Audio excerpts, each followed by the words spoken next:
नारायणाय विद्महे वासुदेवाय धीमहि तन्नो विष्णु प्रचोदयात्। महालक्ष्म्यै च विद्महे विष्णुपत्न्यै च धीमहि तन्नो लक्ष्मी प्रचोदयात्। परमाराध्य श्री लक्ष्मी नारायण भगवान नित्य वंदनीय पूज्य गुरुदेव श्री त्रिदंडी स्वामी जी महाराज के जुगल चरणों में कोटि शरण। भगवत भागवत आचार्य कैंकर्य पारायण मानव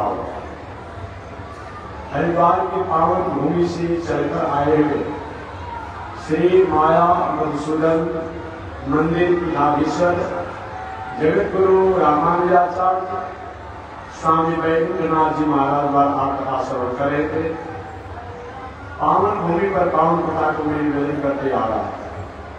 पावन कथा प्रसंग अंतर्गत पिछले दिन मैंने निवेदन किया था, भगवान श्री कृष्ण 125 वर्ष की आयु को व्यतीत करने के बाद अपने निज धाम निज लोक में जाने की तैयारी में थे। आपके मन में अब प्रश्न होगा, उत्कंठाएं होगी, उत्सुकता होगा कि क्या भगवान का अयोध्या मथुरा द्वारिका निज धाम नहीं है? क्या है? भगवान तो पूरी दुनिया में है, ईश्वर तो पूरी दुनिया में है, परमात्मा तो पूरी दुनिया में है। अरे भाई, दुनिया को बनाने वाला है तो दुनिया बनाने करता के बनेगा कैसे? स्वर्णकार रहेगा तभी तो सोना का आभूषण बनेगा। एक कभी कभी कुछ महान भावों द्वारा कह दिया जाता है, क्या भगवान होते होते हैं क्या? कुछ लोग कहते हैं क्या ईश्वर होता है क्या? क्या परमात्मा होता है क्या? एक उन महान भावों को कम से कम ये तो जरूर बात करना चाहिए कि सोना की कारीगरी करने वाला स्वर्णकार हो सकता है, मकान को बनाने वाला राजमिस्त्री हो सकता है, कपड़ा को सीने वाला कपड़ा धोने वाला कारीगर हो सकता है, अनेक प्रकार के मकान हो, तालाब हो, दुकान हो, उसको बनाने वाला ऑर्गेनाइज करने वाला हो सकता है। एक दुनिया है तो दुनिया को बनाने वाला भी कोई होगा। अब यहाँ कैसे आप भूल जाते हैं, यहाँ पे नहीं ईश्वर नहीं होता है। ईश्वर नहीं होता तो प्रकृति कहां से होगी, प्राणी कहां से होंगे, ये कैसी व्यवस्था चलेगा? इसीलिए जब दुनिया को बनाने वाला है तभी ये दुनिया होगा, और दुनिया को बनाने वाला अगर नहीं उसकी सत्ता होगी तो दुनिया नाम की कोई परिचय नहीं होगा। हमेशा मैं एक शब्दों को निवेदन करते रहता हूँ कि अंग्रेजी का पोर्ट लिखने वाला पहले लिखा था तो है कि नहीं है, All things bright and beautiful, all creature great and small। छोटे बड़े सिवाले चमकीले जो कुछ भी दुनिया में है उसको बनाने वाला कोई कोई गौर है। जब बनाने वाला है तब ईश्वर की सत्ता होगी, इसलिए ईश्वर की सत्ता है। अगर ईश्वर की सत्ता न हो, इस दुनिया में जो ऑक्सीजन की व्यवस्था डॉक्टरों द्वारा कर दिया जाता है, जिसको मुंह से भोजन नहीं किया जाता है, उस नाक में पाइप लगा कर और कहीं अपने आप छेद की व्यवस्था कर दिया जाता है। माता के गर्भ में बालक रहता है, वहां कौन सा डॉक्टर पाइप लगाया है और कौन सी ऑक्सीजन की व्यवस्था किया है? कौन कौन डॉक्टर है भाई? जो माता के नाभि से और सब अपने आप में बालक करके कि हमेशा जो कुछ भी खाया जाता है माताओं द्वारा प्राप्त होता है, ऑक्सीजन प्राप्त होता है, ये कौन करता है? कोई न कोई करने वाला है। इसलिए करने वाले जब हैं तो मानना चाहिए कि करता ही हुआ है। एक पंडाल है, एक मंच है, जब मंच और पंडाल है तो मंच पंडाल को बनाने वाला भी कोई न कोई होगा, ये नहीं कि अपने समझ बन गया होगा। एक बार मैं इसी तरह से कहा रहा था, एक पढ़े लिखे एजुकेटेड लेटेस्ट विद्यार्थी थे, उन्होंने कहा स्वामी जी इसमें परमात्मा से लेना देना नहीं है। तो हमने कहा बता दी भाई किससे लेना देना है, कौन दुनिया करता है? तो उन्होंने ऑटोमेटिक हो जाता है। उन्होंने कहा ऑटोमेटिक हो जाता है। ऑटोमेटिक तरीका होता है कि आदमी अपने आप में स्वतः जिस करते हैं। तो मैंने कहा कि ये बताइए, मैंने दो प्रश्न किया। कि आपको टाइप ऑटोमेटिक हो जा रहा है, जैसे कंप्यूटर में बिना रंग और बिना पेंटिंग का पिक्चर बन जाता है मनुष्य ही करेंगे। जैसे कंप्यूटर में कोई रंग नहीं डाला जाता है लेकिन वो नक्शा और पिक्चर बन जाता है। तो देखा ठीक बात है, एक कंप्यूटर को बनाया किसने है? कोई बनाने वाला है, कोई ना कोई कंप्यूटर को बनाने वाला है। और वो कोई निराकार नहीं है, वो कोई समूह है, कोई आकार वाला है, कोई वैज्ञानिक द्वारा रिसर्च किया गया, बाद में उसको बनाया। अपना कंप्यूटर में किसी प्रकार के वायरस इन्फेक्शन हो जाता है, एंटी वायरस डाल करके कंप्यूटर को ठीक कौन करता है? अपने सो जाता है। एंटी वायरस डालने वाला ही कोई न कोई व्यक्ति है कि उसी प्रकार से ये दुनिया है तो दुनिया को बनाने वाला है, और दुनिया को बनाने वाला है तो दुनिया में कहीं वायरस हो जाते हैं। लोग अपने स्वरूप से, संस्कार से, संस्कृति से भटक जाते हैं, कहीं अमर्यादा, अश्लीलता, अनीति, अन्याय की कहीं चोटी पर चढ़ने लगते हैं। उस समय एंटीवायरस डाल करके, एंटीवायरस द्वारा जो व्यक्ति का संक्रमण बढ़ गया है उनको नियंत्रण करने का कोई न कोई काम करता है। उसी को लॉर्ड कहते हैं, उसी को लॉर्ड कहते हैं, उन्हीं को परमात्मा कहते हैं। इसलिए किसी भी हालत में ईश्वर को नकारने की कोई गुंजाइश नहीं सकती है। भगवान श्री कृष्ण इस धराधाम पर 125 वर्ष की आयु व्यतीत करेगी और निज अपने धाम पे जाने की तैयारी होती है। यही मेरा प्रश्न होगा कि क्या भगवान का और दूसरा कोई धाम हो सकता है क्या? जी हाँ, और धाम हो सकता है। वो कौन है? दिवीवचक्षुरातम तदवी प्रासो विकन्वयो जागृवांसस्मिन्नते विष्णो यत्कर्मं पदं पर्याप्तानन्तराय सर्वयस्तमोतिरात्मं मूर्तम हरभवति सर्वस्याप्ते सर्वस्यजीते सर्वमेवनात् करोति सर्वं जयति। ये परमात्मा का धाम है। कौन है? दिवीवचक्षुरातम, रात दिन जो अमरात्मा, विमलात्मा, विश्वात्मा प्रवृत्ति के लोग जुग जुगांतर कल्पांतर तक जिसकी ध्यान पर चिंतन करते हैं वो परमात्मा का धाम है। और कौन धाम है? यदि गत्वा न निवर्तन्ते तद्धामं परमम्। यदि गत्वा न निवर्तन्ते, जहां जाने के बाद पुनः संसार के जीवों को लौट करके आने की कोई आवश्यकता नहीं पड़ती है, वही भगवान का धाम है। और श्री रामचरितमानस में, वाल्मीकि रामायण में तो स्पष्ट लिखा हुआ है, भगवान श्री राम लंका पुलिस से लौट करके आ रहे थे। मानव भालू भी कुछ विमान में थे, सब लोग थे। अयोध्या के निकट से ही उसको विमान आकाश मंडल में मड़राने लगा, आवाज करने लगा। उन मानव भालुओं ने कलकल और छलछल की नाद सुना, सुंदर सुहावनी पूरी को देखा विमान से।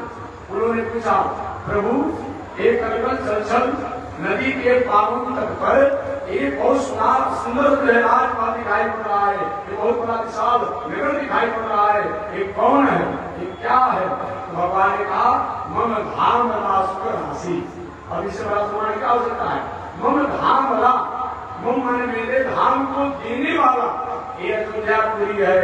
इसलिए अयोध्या, मथुरा, माया, काशी, कांची, अवंतिका, उसके बाद बक्सर, ये जितने जो भगवान के धाम हैं ये सब भगवान को ही प्राप्त कराने वाले हैं। अब मैं तो सीधी सीधी भाषा में कहता हूँ कि जितने भगवान के धाम हैं वो ऑफिस है, वो कर्जालय है।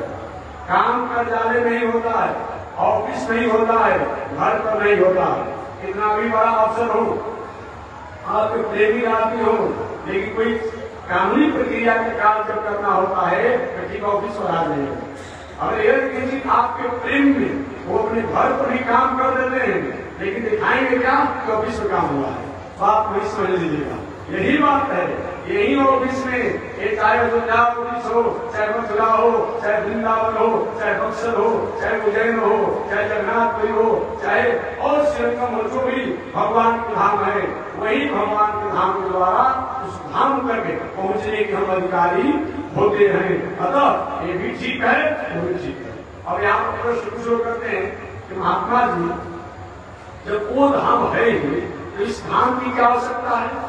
इसी विचारधारा को लेकर के आधुनिक कुछ विचारकों द्वारा, कुछ दार्शनिकों द्वारा ये होता है, ये अयोध्या माने क्या होता है, मथुरा माने क्या होता है, वृंदावन माने क्या होता है, बक्सर माने क्या होता है, जो भगवान का नाम अलग ही है, तो यहाँ से क्या चुना करना है। मैं उन महानुभावों को हमेशा निवेदन करते रहता हूँ। इसलिए आजकल कुछ ऐसे हैं जो धार्मिक तो कहलाते हैं, लेकिन धर्म के नाम पर जो धर्म का साक्षात जो स्वरूप होता है उसको मानते नहीं है। धर्मो वै विष्णु, साक्षात धर्म का मतलब विष्णु होता है, तो सब कुछ मानेंगे।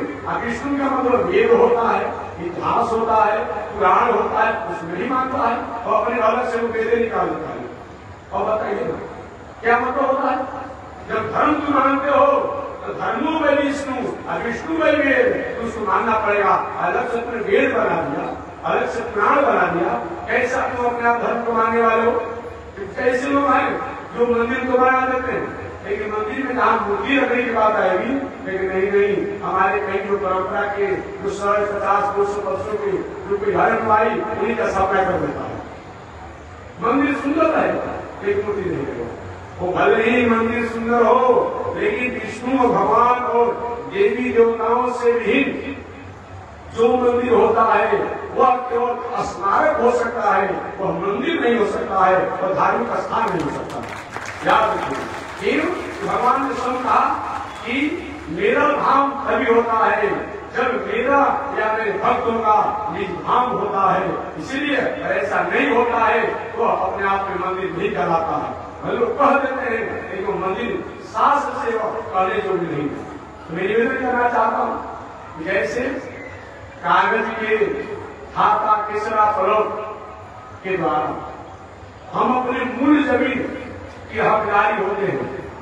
कागज के खाता केसरा फलोट अगर हमारा नहीं हो, हम कहेंगे हमारा जमीन है, कोई पंचायती भी करने आएगा तो हमारे जमीन को हकदारी नहीं मिलेगी। कागज के ही खाता केसरा फलोट के द्वारा ही हम मूल जमीन का हकदारी होते हैं। कि उसी प्रकार से ये अयोध्या मथुरा माया काशी कांची जो है ये भगवान का अभिष्ट है, इसी के द्वारा उस धाम को प्राप्त किया जाता है और इसको त्यागा नहीं जा सकता है, इसको त्यागा नहीं जा सकता है। एक व्यक्ति ने कहा महात्मा जी जब इसी द्वारा मिलना है तो इसी कागज के खाता केसरा फलोट वाला जो जमीन है उसी पर धान की खेती कर दीजिए, गेहूं खेती कर दीजिए, होगा।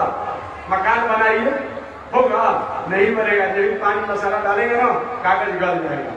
भले यहाँ खेती नहीं होगा लेकिन इसी के द्वारा उस जमीन वाले मिट्टी वाले खेती में आप उपज करेंगे और फसल को उगाएंगे। ठीक वही बात है अयोध्या मथुरा माया इत्यादि जो है ये भी होना चाहिए, क्योंकि भगवान इस संसार में स्थानों पर आकर के हम संसार के प्राणियों को जीने का एक पैटर्न दिया है, एक सिद्धांत दिया है, एक विचार दिया है और उसी विचार सिद्धांत पैटर्न के द्वारा हम पुनः इस संसार में दिनचर्या को स्वीकार करके और भगवान का हमेशा हमेशा के लिए जहाँ अखंड स्थान है उसको हम प्राप्त करते हैं। अतः ये भी ठीक है, वो भी ठीक है, ये भी ठीक है, वो भी ठीक है। कोई कहता है वहां को मानते हैं, यहाँ को नहीं मानते हैं, वो भी अधूरा है। और कोई कहता है यहाँ को मानते हैं, वहां को नहीं मानते हैं, वो भी अधूरा है। अतः दोनों को मानना पड़ेगा। और आज के बारे में उस वर्तमान समय में ऐसे नास्तिक हो गया है लोग जो कहता है कि नास्तिक है, ऐसे नास्तिक हो गया है, कहता है कि देवी देवता संत महात्मा किसी के फोटो की पूजा मत करो। फिर फोटो से कोई काम है जी, वो आज के जमाने में अभी तो आधार कार्ड पहचान पत्र चल रहा है। आप चाहे किसी सरकारी प्रक्रिया के काम के लिए और कहीं साहब हमारा एक काम बाकी है, हो गया अपना पहचान पत्र दिखाओ, आधार कार्ड दिखाओ, आप हो गया। मैं स्वयं कहता हूँ कि मैं हूँ, मेरा आधार पत्र क्या होता है, मेरा पहचान पत्र क्या होता है, कागज बनेगा, सरकारी कर्मचारी उतार देगा। देखो ये सब तुम्हारा तर्क नहीं चलेगा, पहले पहचान पत्र आधार कार्ड दिखाओ और तो आगे की प्रक्रिया बता दो। ये दुनिया के वस्तु को प्राप्त करने के लिए, ये दुनिया के साधन सुविधा को प्राप्त करने के लिए हमें पहचान पत्र हो सकता है, हमें आधार कार्ड हो सकता है। हम परमात्मा के लिए क्या बिना मूर्ति को पूजा किए उनको हम प्राप्त कर सकते हैं? कभी संभव नहीं है, कभी संभव नहीं है। इसलिए मानव जीवन में मानव के कल्याण के लिए भगवान की होना आवश्यकता है। भगवान श्री कृष्ण इस धराधाम पर 125 तरह की आयु को निर्मित करके जाने की तैयारी में थे। भगवान के पास कभी कभी अपने परिवार के लोगों का उड़ाना आ जाता था। परिवार के लोग बड़े से पद प्रतिष्ठा धन ऐश्वर्य वैभव के मध्य में होकर के संत को महात्माओं को शास्त्र को वेद को कहीं अवहेलना कर देते थे, क्रोश कर देते थे। एक दिन भगवान ने समझाया भी, हे पुत्रों, हे महानुभाव, मानव जीवन में धन हो जाए, मानव जीवन में बल हो जाए, मानव जीवन में पद हो जाए, मानव जीवन में रूप वैभव ऐश्वर्य हो जाए, और इसका उपयोग अगर विवेक से नहीं करते हैं तो धन, वह बल, वह पद, वह रूप, वह वैभव, वह ऐश्वर्य के द्वारा अनंत को प्राप्त करते हैं। कुछ बालक माने, कुछ बालक नहीं माने। भगवान ने अंत में कहा, देखो, अगर तुम लोग चाहे मेरा परिवार ही क्यों न होगा, विवेक से विहीन, विवेक से भ्रष्ट होकर के तुम्हारे पास कितना भी धन बल पद प्रतिष्ठा मान सम्मान हो, और उसके द्वारा अगर तुम्हारे द्वारा उपद्रव होगा तो मैं तुम्हारा मार्जन नहीं करूंगा, तुम्हारी सहायता नहीं करूंगा। कुछ बालक सुने, कुछ बालक नहीं सुने, कुछ बालक माने, कुछ बालक नहीं माने। एक बालक ने तो खड़ा होकर कुछ दिया भगवान श्री कृष्ण प्रभु, ये बताया जा विवेक भ्रष्ट क्यों होता है?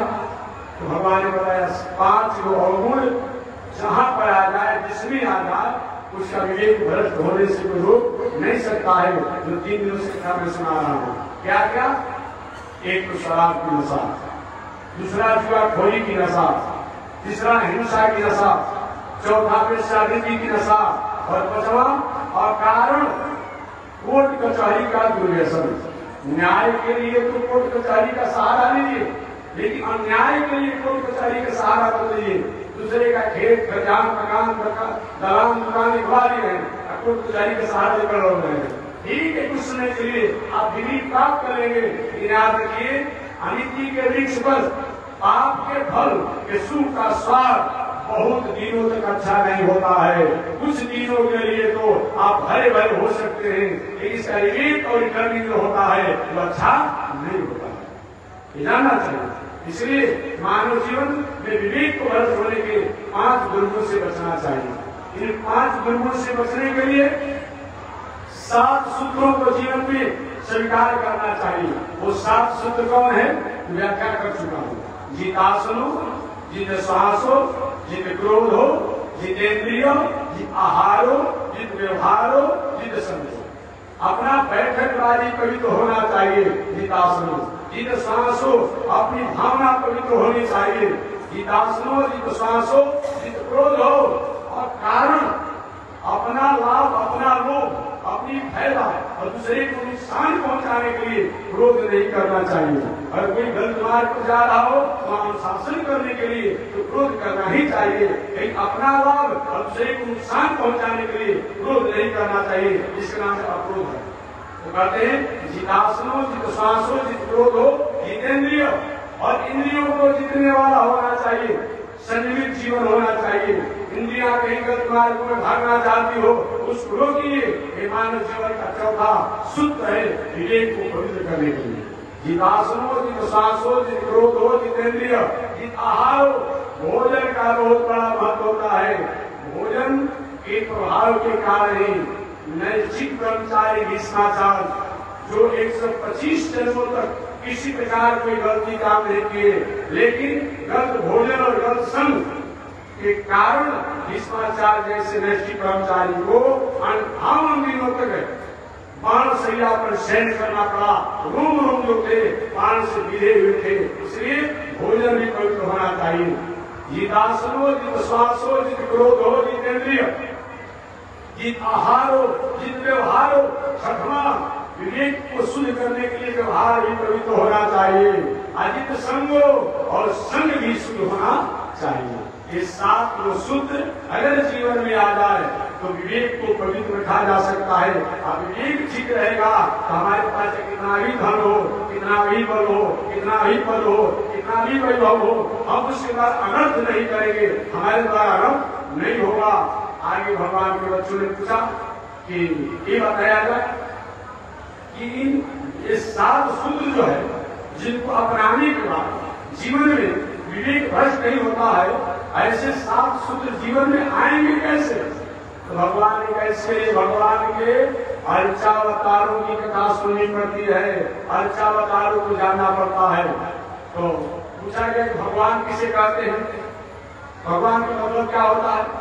एकाक्षरी कोश के अनुसार भगवान शब्दों को परिभाषित अगर किया जाए एकाक्षरी कोश के अनुसार तो भ शब्द प्रकाश वाचक, ग शब्द ज्ञान वाचक, व शब्द वैभव वाचक, न शब्द नेक वाचक। जिनके द्वारा प्रकाश दुनिया को प्रकाश प्राप्त होता हो, ज्ञान प्राप्त होता हो, वैभव प्राप्त होता हो और नेक प्राप्त होता हो, उनको भगवान कहते हैं। विष्णु पुराण के अनुसार अगर भगवान शब्दों को परिभाषित किया जाए तो उत्पत्ति पलेरम चैव भूतानाम देवती वेति विद्याम विद्याम च सौभाग्य भगवान की, जिसके द्वारा अपने दुनिया की उत्पत्ति पलेरम चैव भूतानाम सारे प्राणियों की गति क्या होगा, गति क्या होगा, विद्या क्या है, अविद्या क्या है, ज्ञान क्या है और अज्ञान क्या है, ये जाना जाए, समझा जाए, अवश्य जीवन को संजीवित किया जाए, उनको भगवान कहते हैं। अगर कहीं वेदांत दर्शन की बात किया जाए, उपनिषद की बात किया जाए, वेद की बात किया जाए, तो भगवान किसे कहा जाता है? जन्माद्यस्य, कितना ही है ये वेदांत का सूत्र है। केवल आज भी करने वालों हैं यही करते हैं कि जिसके द्वारा जन्म पालन और संहार होता है, तय करता है, उन्हीं को ईश्वर कहा जाता है, उन्हीं को ब्रह्म कहा जाता है। लेकिन अगर केवल संहार के लिए सीमित कर देंगे तो ईश्वर की सत्ता को, ब्रह्म की सत्ता को, परमात्मा की सत्ता को आप जानने में कृपणता कर दिया है, उदासी कर दिया है। परमात्मा केवल संहार तक नहीं रहे, मोक्ष भी करता है। एक विद्वान ने कहा कि महात्मा जी संहार में ही मोक्ष आ जाता है। मैंने कहा नहीं, कैसे आएगा वो समझा दीजिए। मैं अपने गुरुदेव के स्वामी जी महाराज से लगभग 30 वर्ष पहले, 30 या 35 वर्ष पहले एक विद्वान स्वामी जी महाराज भागवत का टीका लेकर के आए थे। तो उसी समय सुना था, तो मैं इस बातों को, तो हम बलिया जिला में उत्तर प्रदेश में थे, गंगा किनारे पुराने का, तो विद्वान जो थे भागवत पर टीका लेकर के आए थे, स्वामी को सुना रहे थे, स्वामी सुन रहे थे, तो उन्होंने यही क्या किया था। तो जन्म पालन संहार, स्वामी के पंडित जी बताइए, जन्म पालन संहार ही तो अगर मानेंगे तो मोक्ष को देने वाला है। एक से आप मानेंगे तो स्वामी जी संहार मोक्ष हो जाता है, स्वामी नहीं, संहार और मोक्ष बहुत अंतर है। संहार किसे कहा जाता है, मोक्ष किसे कहा जाता है? हमारी इच्छाओं के विपरीत, हमारी इच्छाओं के विपरीत जो बर्ताव होते हैं, जो व्यवहार होते हैं, जो काम होते हैं, उसको संहार कहते हैं। जैसे आपने धान की खेती किया या कोई समय से और अभी खेती करे, कोई आम का अमरूद का वृक्ष लगाया हो और अचानक कोई सांड आवे, भैंस आवे, कोई जीव जंतु आकर के पूरे वृक्षों को, फसल को बर्बाद कर दे, अमुक सांड भैंसा ने हमारे वृक्षों को संहार कर दिया। हमारी इच्छा के विपरीत जो व्यवहार होते हैं, जो कर्म होते हैं, उसको संहार कहा जाता है। अब मोक्ष का मतलब क्या होता है? मोक्ष किसे कहते हैं? जो हमारी इच्छाएं हैं, उस इच्छाओं के अनुरूप जो कार्य होता है, जो हमारी चाहनाएं हैं, जो हमारा वांट है, उसके अनुसार जो काम होता है, उसको मोक्ष कहा जाता है। जैसे कोई आप आती है, आम का वृक्ष आपने लगाया था, आम का वृक्ष पुराना हो गया, आप अपने से खड़ा होकर के अभी सुकटवा के दीवार होते हैं। आपने धान की खेती किया था, गेहूं की खेती आप करेंगे, रबी की खेती करेंगे, जो एक फसल कोई दबाव देता तो नुकसान होता, तो आप परेशान हो जाते हैं। और वही खड़ा होकर के बीघा के बीघा खेतों को अपने सामने कटवा देते हैं, थोड़ा भी आपको और प्रसन्नता होती है? नहीं होती है। सुंदर आपने मकान बनाया और मकान में किसी प्रकार के फाल्ट आ गया, क्रीक हो गया जगह पर, आप सब अपने से खड़े होकर के उस मकान को तोड़वा देते हैं। तो जो अपने इच्छा के अनुकूल काम किया जाए वो मोक्ष है। हमारी इच्छा के विपरीत जो काम हो वो संहार है। संहार और मोक्ष में बहुत अंतर है। संहार वाले प्राणी को इस संसार में अपने कर्मों के अनुसार बार बार स्थिति में आना पड़ता है। मोक्ष वाले प्राणी को आने की गुंजाइश नहीं है। अगर कहीं आना ही पड़ता है भगवान की आज्ञा से, तो संसार के बंधन का तो पर कोई नियम लागू नहीं होता है। जैसे जेल के जेलर साहब हो, जेल के जेलर साहब हो, जेल सुपरिटेंडेंट हो, उन्होंने मन में ठान लिया या किसी कारण से किसी कैदियों पर संयमित करने के लिए, नियंत्रण करने के लिए, यार हमें अपने ऑफिस में नहीं सोना है, जहाँ कैदी लोग हैं उन्हीं के जाकर के वो एक बेड लगा कोई सूख जाए, क्या कैदियों जैसा कानून का नियम होगा? और बहुत माना जाएगा कि कैदियों को सुधारने के लिए जेलर साहब ने, जेल सुप्रिंटेंडेंट ने एक काम किया। आज कहीं कैदी लोग गलती से भाग करके जाकर कहीं जेलर साहब के ऑफिस से छूट जाए, क्योंकि छोड़ दिया जाएगा तो बहुत बड़ा अपने धर्म का प्रावधान कर दिया जाएगा। याद रखिए, एक तो जो भगवान के धाम में जाने वाले लोग हैं वो आते ही नहीं है, यदि किंचित कहीं आना ही पड़े, जैसे भगवत पाद रामानुजाचार्य स्वामी महाराज, शेषावतार है, हनुमान जी महाराज, ये भगवान के अपना भक्त है, ऐसे विश्वक्सेन जी इत्यादि को आना ही पड़ता है। आने के बाद भी इन पर संसार के बंधन का, संसार के किसी प्रकार की क्रियाकलापों का नियम लागू नहीं होता है। कदा हमें कांति नित्य की तरह बृहत से ही स्वामी सनाथ जीवितम। इसलिए मोक्ष और संहार में बहुत अंतर है। मोक्ष जो होता है ये हमेशा के लिए संसार में हमें आने जाने की जो व्यवस्थाएं है, इन व्यवस्थाओं से, एक क्रियाओं से हमेशा के लिए मुक्त हो जाना मोक्ष है। और संहार में हमें बार बार अपनी दिनचर्याओं के लिए इस संसार में आना पड़ता है और अनेक प्रकार के जीवन की अपने कर्मों के अनुसार उस जोड़ी को स्वीकार करना पड़ता है। अतः ब्रह्म का मतलब क्या होता है, ईश्वर का मतलब क्या होता है? जन्म आदर्श, जिसके द्वारा पूरे दुनिया का जन्म, पालन, संहार और मोक्ष होता है, उनको ईश्वर कहते हैं, उनको ईश्वर कहते हैं, उनको भगवान कहते हैं। और भी एक व्यवहारिक बात ले तो जिसके अधीन प्रकृति और प्राणी हो उनको ईश्वर कहते हैं, जिनके अधीन प्रकृति और प्राणी हो उनको ईश्वर कहते हैं। ये प्रकृति, पृथ्वी, जल, अग्नि, वायु, आकाश, प्राणी, 84 लाख दुनिया, ये उनके अधीन है, उनके अधीन हम लोग है अपने आप में। अभी एक मिनट में हम आए, कहीं हृदय में किसी प्रकार की धड़कन हो जाए तो बैठेंगे, इस संसार में पहुंचाया जाएगा हमको। इसीलिए हम तो ईश्वर के अधीन हैं। एक बात और मैंने कहा, नास्तिक लोग कितना भी नास्तिकता को है और कुछ नहीं मानता है, भगवान को नहीं मानता है, लेकिन मृत्यु को तो मानता है ना, मृत्यु को तो मानता है। कभी कहता है नास्तिक ईश्वर नहीं होता है, तो उससे पूछना चाहिए। और एक बात है कि नहीं, ये शरीर का सब कुछ होता है। 4 लाख दर्शन क्या कहता है? ऋणम कृत्वा घृतम कृत्वा, ऋण करके भी घी पियो, कहते ऋण करके भी जीव को पियो। भस्मीभूत भवंती, एक प्रवास की बात है, खाने कमाने वालों के धंधा है कि यहाँ करो, वहाँ करो, वहाँ करो, ऐसे करो, तो होता नहीं है। एक उन महानुभावों को भी उससे विचार करना चाहिए कि अगर ये शरीर सब कुछ है तो उस नास्तिक व्यक्ति का बेटा, पत्नी, भाई आंगन में लाश पड़ा हुआ है, वो रोता किसके लिए है? पूछना चाहिए उससे, वो रोता किसके लिए है? क्योंकि महाराज ये शरीर तो है, इसमें रहने वाला प्राण जो था, ये आत्मा जो था, वो चला गया, इसलिए मैं रो रहा हूँ। मुझसे पूछना चाहिए, तुम तो शरीर को सब कुछ मानते हो, तुमने आत्मा को देखा, प्राण को देखा, और देखा तो रोका क्यों नहीं? कल साहब दिखाई पड़ता तब तो रुकते, और रुकता तब तो हम रुकते। तो बस उसी आत्मा के लिए, उसी प्राण के लिए, उसी जीव के लिए श्राद्ध होता है, तर्पण होता है, दान होता है, तीर्थ होता है, व्रत होता है, जग होता है, पूजा होता है, पाठ होता है। ये केवल शरीर के लिए होता है। इसलिए नास्तिकों को ये बात मानना पड़ेगा, अन्यथा उसे पूछना चाहिए कि मृतक अपने पुत्र, भाई, पत्नी और शोक क्यों करता है, क्यों रोता है, किसके लिए? शरीर तो उसके सामने है, उस घर में रखो, भोजन कराओ, क्यों नहीं करता है? अगर एक ऐसा तत्व है जो इस शरीर से निकल करके पूर्ण परमात्मा की स्थिति को प्राप्त करता है, तो प्रकृति और प्राणी जिनके अधीन हो उनको ईश्वर कहते हैं।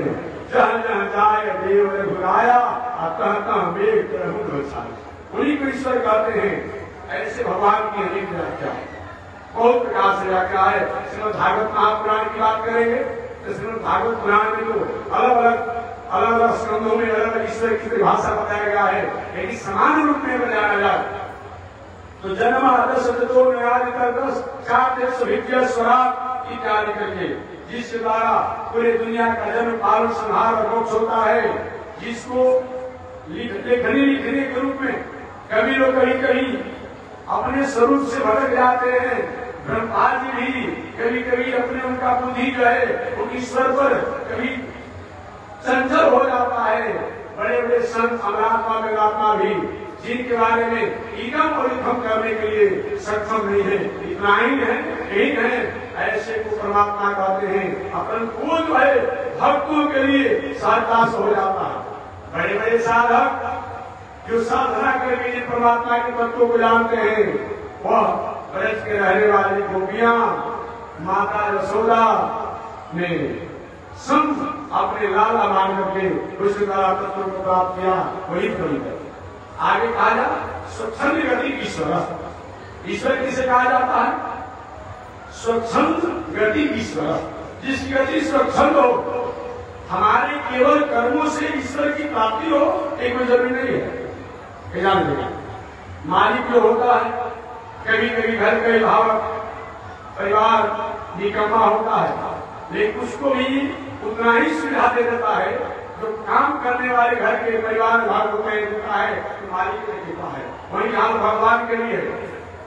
क्योंकि आस्तिकों को तो भगवान व्यवस्था करते ही है, लेकिन आस्तिकों को कम व्यवस्था नहीं करते हैं, सारी व्यवस्था उनको भी कर देते हैं।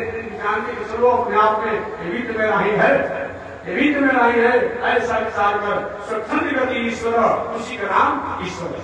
चलिए मैं प्रसंग में सब आगे भगवान श्री कृष्ण अपने परिवार के लोगों से कहा कि पुत्रों, ईश्वर भगवान की अनंत स्वरूप है, अनंत अवतार है।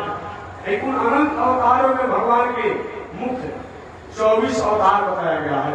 उन 24 अवतार के केवल आज नाम लेकर के वाणी को नाम देना। उन 24 अवतार में सबसे प्रथम जो है आदिदेव नारायण का अवतार। ओम दिव्यो देव एको नारायण न ब्रह्मा निशाण, एकमात्र दिव्य देव कोई है वह नारायण है, न ब्रह्मा निशाण। एकमात्र दिव्य देव वही है, वह आदि देव नारायण। सृष्टि के प्रारंभ में कब से है? 50,000 करोड़ वर्ष पहले। इतने पुराने भगवान है। और दुनिया में जितना भी मजहब है सबका साल समझ है। कोई 1000 वर्ष का है, कोई 500 का है, कोई 1400 वर्ष का है, कोई 1500 वर्ष का है, कोई 2000 वर्ष का है, कोई 2500 वर्ष का है, कोई 3000 वर्ष का है। लेकिन हमारी वैदिक परंपरा कब से है? जब से सृष्टि है। और सृष्टि कब से है? 50,000 करोड़ वर्ष पहले। इसलिए दुनिया में कितने लोग आए इस वैदिक परंपरा को, चाहे कि मैं अपने आप उसको समझ कर दूं कि वो दुनिया से चले गए और वैदिक परंपरा बनी हुई है। एक इसका नाम सनातन है। सनातन का मतलब क्या होता है? सदा भव। सनातन का मतलब क्या होता है? बहुत शब्द होते हैं सनातन के, सदा भव ये सनातन का होता है। सदा भव का मतलब आज भी है, पहले भी था और बाद में भी रहेगा, वो सनातन है। या दूसरा सनातन का क्या होता है? सनातन, वह संस्कार, वह विचार, वह आचरण, वह कर्म जो हमारे तन में, हमारे रूम में सनाया हुआ हो, लपटाया हुआ हो, मिला हुआ हो, मिश्रित हो, उसी का नाम क्या है? सनातन धर्म है। ऐसे भगवान जो है आज से 50,000 करोड़ वर्ष पहले इस संसार में आए। भगवान का प्रथम अवतार है वो आदिदेव नारायण का अवतार है।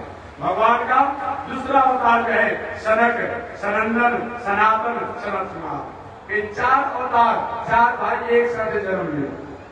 ये दूसरा अवतार भगवान को बताए गए।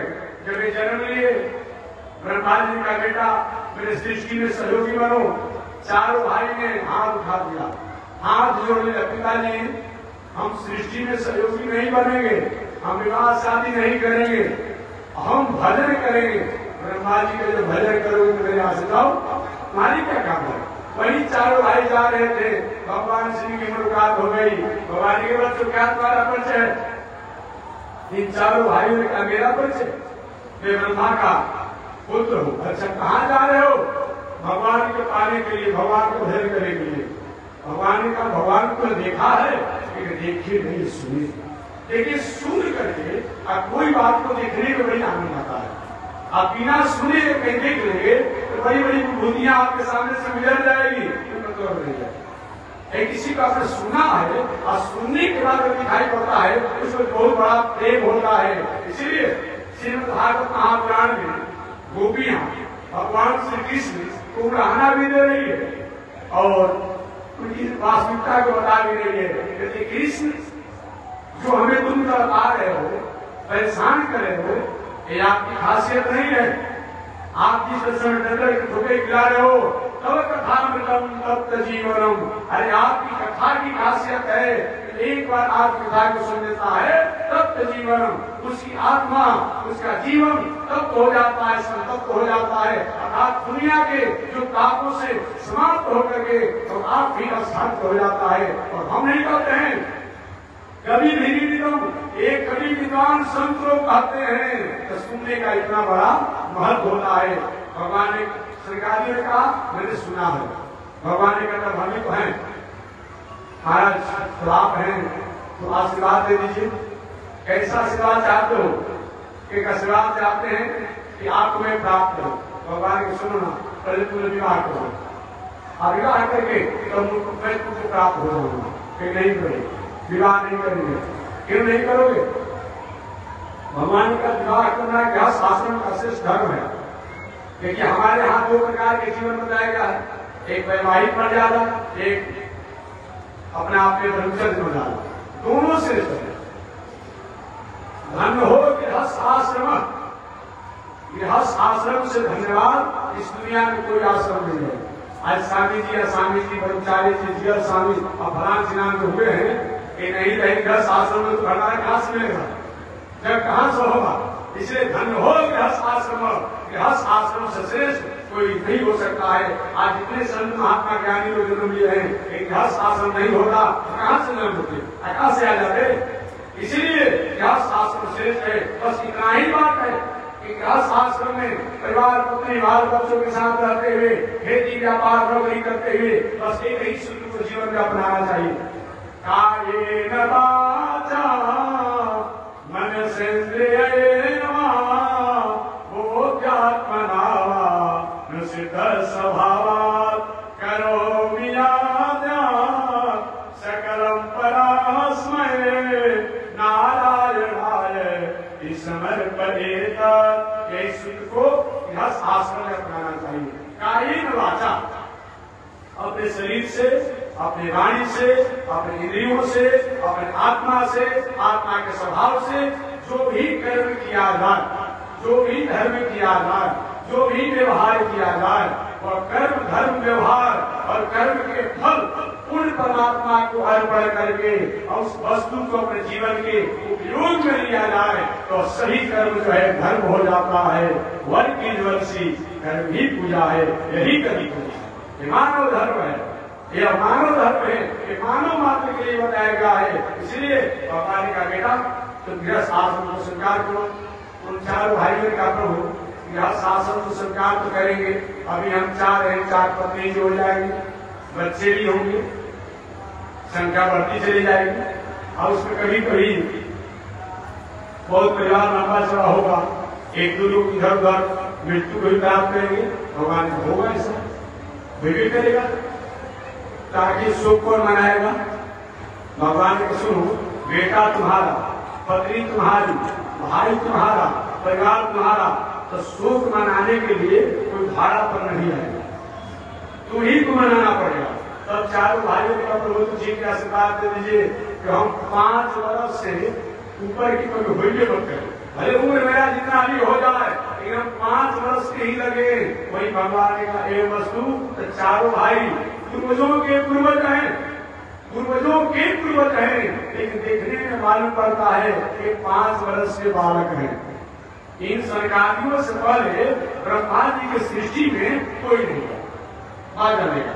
भागवत के अनुसार, श्रीमद् भागवत महापुराण के अनुसार एक ब्रह्मा जी की सृष्टि में, मैं ब्रह्मा की सृष्टि बात कर रहा हूं, ब्रह्मा जी की सृष्टि में इन सनत सनातन सनत कुमार से पहले कोई है ही नहीं अपने आप में।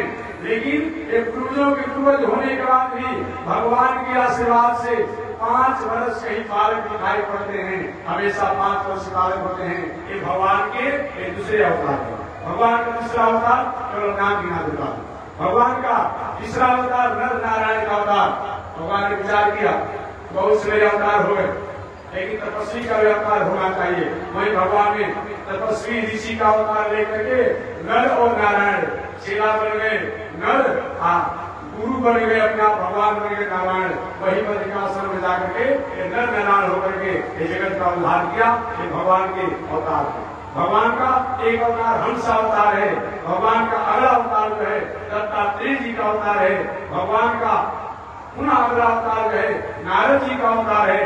भगवान का अगला अवतार कपिल देव का अवतार, मत्स्य अवतार, वराह अवतार, यज्ञ अवतार, कच्छप अवतार, हरि और हयग्रीव का अवतार, वाल्मीकिया उदार ऋषियों का अवतार, धर्मवंतरी एवं मुनि अवतार। इस प्रकार भगवान ने आगे नृसिंहावतार, वामनावतार, परशुरामावतार, रामावतार, वेद व्यास जी का अवतार, बलरामावतार, श्री कृष्ण भगवान का अवतार और बुद्धावतार। वो बुद्धावतार एक बुद्धा नहीं, वो बुद्ध अवतार अलग है। वो बुद्ध है, वो लगभग 5-4 वर्ष पहले संसार में आए। वो बुद्धावतार और एक कल्कि अवतार। अंतिम कल्कि अवतार के बारे में बताया गया है कि वे होंगे, अभी नहीं। कल्कि अवतार होंगे, कब होंगे, कहाँ होंगे? उत्तर प्रदेश के मुरादाबाद जिला के संभलपुर ग्राम में विष्णु जस ब्राह्मण की यहाँ कन्या से प्रकट लेंगे और प्रकट होकर जो भी अधार्मिक नास्तिक जितने लोग होंगे, राजाओं लोग, उनको अनुशासन करेंगे, अपना धर्म की स्थापना करेंगे। एक अभी नहीं, अभी बहुत समय है, बहुत समय है। कब होंगे? मात्र जब कलयुग 800 वर्ष बाकी रहेगा तब कल्कि अवतार होगा। जब चौक और चौराहे पर मनुष्यों का आचरण पशु के समान हो जाएगा। जैसे पशु चौक चौराहे पर संतान विस्तार के क्रिया करते हैं, छोटे छोटे लोग हो जाएंगे, केवल अपने पेट पालने में ही पूरा जीवन की सब कुछ लगा देंगे। वेद शास्त्र इतिहास पुराण का है, कहीं कहीं गोपनीय और पूरी जगहों पर अपने आप उसका प्रचार होगा। तो खुलेआम जब हो रहा है तब कल्कि अवतार होगा। अभी कल्कि अवतार नहीं होगा। लेकिन कब? वही समस्त ग्राम में होगा। ये भगवान का 24वां अवतार है।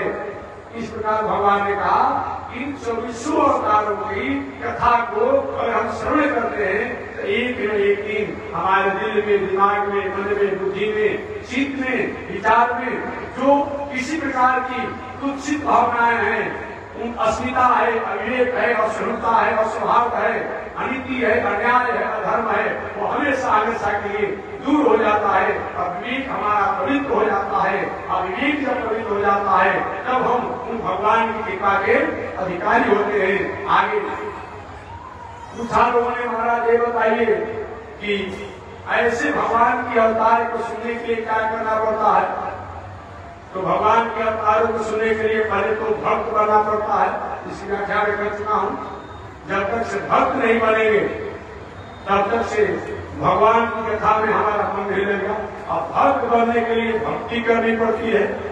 अब भक्ति करने के लिए कुछ जीवन में कुछ ऐसे आचरण होते हैं, सिद्धांत होते हैं, विचारधाराएं होती है जो अपनाना पड़ता है।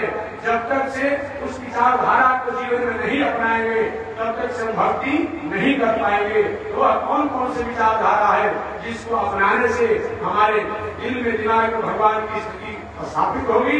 इसकी चर्चा अगले दिन में करूंगा।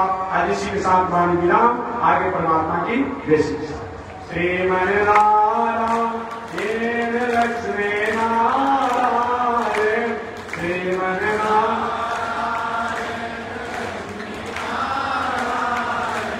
श्रीमन्नारायण नारायण नारायण श्रीमन्नारायण नारायण। बोलिए श्री लक्ष्मी नारायण भगवान की, भाष्यकार भगवान रामानंदाचार्य स्वामी महाराज की, विश्व जगन्नाथ श्री तिरणी स्वामी महाराज की। हरि ओम शांति। शांति शांति।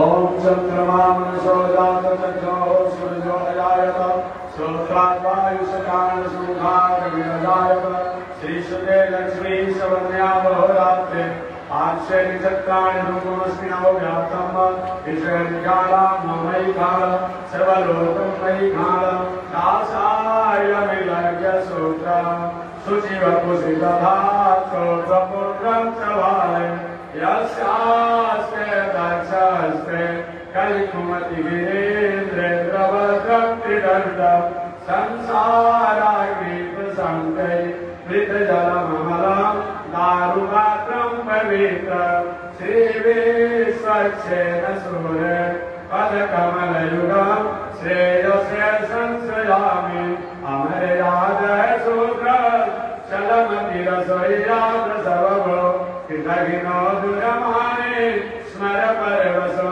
वञ्चनवर द्विशंसापातेषां कथमामितो दुःखजलदे प्रपारा दूत्रेणस्तव परिचरे यं शरणयो लक्ष्मी नारायण भगवान की श्री बंशीधर भगवान की वामन आश्रम आश्रम क्षेत्रवर बक्सर बिहार भारत धाम के जगत जननी जगदम्बा श्री महालक्ष्मी माता के